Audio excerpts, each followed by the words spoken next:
दोस्तों, जूते किस टाइम पे खरीदने चाहिए? ज्यादातर तो सैल में ही लेना चाहिए और सुबह के टाइम में गिर्दी नहीं होती ना तब लेना। ओ नहीं, खास करके न्यूरोपैथी के जो पेशेंट है, डायबिटिक न्यूरोपैथी, बाकी न्यूरोपैथी या एल्डरली पीपल जिनको बहुत सारी बीमारियां, उन लोगों के लिए तो यह नियम बिल्कुल नहीं लागू होता। इन लोगों के लिए जूते किस टाइम पे खरीदने हैं, कैसे खरीदने हैं और क्यों खरीदने हैं, आज हम सब देखेंगे। डायबिटिक न्यूरोपैथी के पेशेंट के लिए जूते जो खरीदने हैं दोपहर के बाद में, शाम के वक्त खरीदने।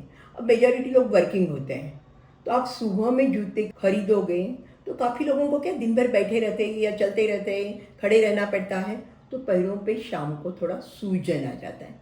और उसके कारण जो अगर जूते आपने सुबह में खरीदे हुए पहने तो काफ़ी बार वो शाम को एकदम टाइट हो जाते हैं, और वो टाइट होने के बाद में ऐसे गट्ठे चमड़ी पे होने लग जाते हैं और काफ़ी बार उसमें घाव भी पड़ने लग जाता है।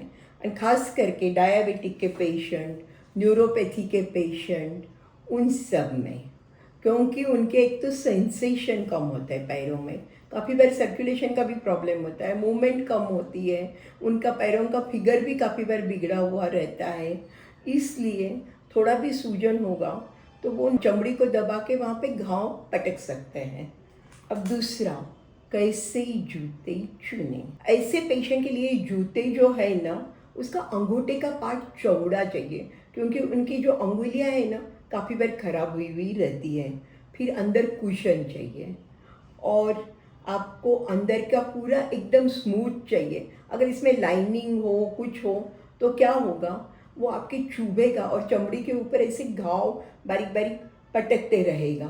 फिर आपको यहाँ पे वेलप्रो की स्ट्रिप होगी तो वो ज़्यादा अच्छा है। तो उससे आप अगर समझो शाम के टाइम पे बड़ा भी हो गया है तो आप साइज़ बदली कर सकते हो। और सामने से ओपन हो तो ज़्यादा अच्छा है, क्योंकि उसके कारण अंदर हवा भी जाती रहेगी और उसके कारण इन्फेक्शन के कारण नेचुरली है, अच्छी तरह से हवा मिलेगी तो इन्फेक्शन होने के चांसेस कम हो जाएंगे। और ख़ास करके ये ध्यान रखना है कि ये सबके साथ में ये पीछे का तलवा घसा हुआ नहीं चाहिए। इसलिए ये सैंडल कितने भी अच्छे हो तो तलवा घसा हुआ तो काम का नहीं है, क्योंकि इसमें बैलेंस जा सकता है। ठीक है, सो जूते इस प्रकार के चाहिए हो। आप बोलोगे इतने महंगे जूते कैसे खरीदें? नहीं, हर एक को महंगे खरीदने की नहीं ज़रूरत है। आपको अच्छी कंपनीज़ के भी सस्ते में या रीज़नेबल रेट्स में मिल जाते हैं। और कभी आप अपने कपड़े विपड़े थोड़े से ही कम खरीदो और वो पैसे जूते पर खरीदो, वो वर्थ है। अगर नहीं खरीदोगे तो जैसे मैंने बताया, जूता टाइट होगा तो ये ऐसे डार्क, और ये स्किन खराब होने से स्किन मर जाएगी और उस पर ऐसे ये सब कैलोसिटीज़ होती जाएगी। काफ़ी बार ऊपर कैलोसिटी, फिर अंदर घाव बढ़ जाता है, और घाव बढ़ गया और क्लोज जूता है, टाइट जूता है तो इन्फेक्शन हो गया, अंदर चला गया तो कभी कभी बहुत लंबा टाइम चला जाता है, यहाँ तक कि पैर काटने की नौबत भी आ जाती है। सो आपको जूते कैसे चाहिए? आपको चलने में कन्वीनियंसी हो। डायबिटिक के पेशेंट को, न्यूरोपैथी के पेशेंट को काफ़ी बार बैलेंस जाता रहता है, इसलिए नीचे से उसकी ग्रिप अच्छी हो, नीचे से घसा हुआ नहीं चाहिए।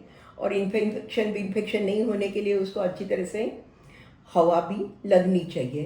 तो ये सब चीज़ों का आप ध्यान रखोगे, जूते अच्छे होंगे तो नेचुरली है आप चल भी पाओगे, आपका बैलेंस भी टिके रहेगा। जो भी जैसे डॉक्टर बोलते हैं वैसे आप ध्यान रखोगे तो, और आपका नेचुरली पैर बचेंगे।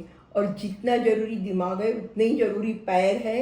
आपके पैर सलामत तो फिर आप मोबाइल रहोगे, उतना आप सब कुछ करके दिमाग भी टिका पाओगे।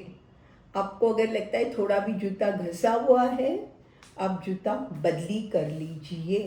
संक्षिप्त में, मधुमेह के पेशेंट, डायबिटीज़, न्यूरोपैथी के दूसरे पेशेंट, एल्डरली पेशेंट, खास करके हार्ट के पेशेंट है, शाम को सूजन आती है, उन सबको जूते जो भी खरीदने हैं दोपहर के बाद में खरीदिए। आपके घर के अंदर भी आप जूते पहनिए, ये बहुत ज़रूरी है। काफ़ी लोग घर में नहीं पहनते हैं, और वो भी जूते आपके प्रॉपर होने चाहिए, ग्रिप प्रॉपर नीचे से बराबर चाहिए, ऊपर से स्मूथ चाहिए, और आपकी जो दो अंगूठा और उंगली के बीच में काफ़ी बार जो ए रहता है ना, तो वो आपको लगता नहीं है, देखो नहीं तो उसके अंदर भी काफ़ी बार घाव हो जाते हैं, तो प्रॉब्लम नहीं आएगी। Thank you.